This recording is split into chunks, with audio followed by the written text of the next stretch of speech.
Le 119.000 imprese padovane chiedono urgentemente il collegamento con la Pedemontana. Le imprese che oggi stanno ripartendo per il dopo Covid e si sono salvate soprattutto per i mercati europei. Oggi dobbiamo garantire competitività a queste imprese con i collegamenti con le infrastrutture viarie e tecnologiche. Un appello bipartisan senza distinzione di colore politico per un potenziamento della Valsugana nei territori padovani e vicentini.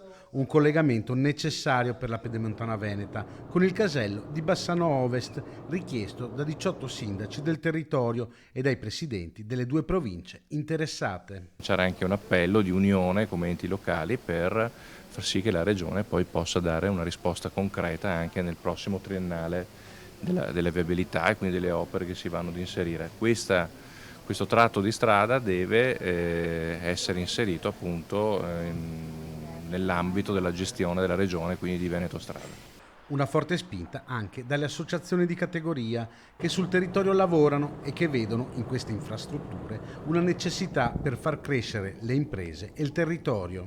Lo chiediamo perché è una necessità e soprattutto per anche collegare quei pettini nord-sud che mancano e per potenziare anche quello che è l'utilizzo della Pedemontana, che è un'arteria importantissima come collegamento est-ovest.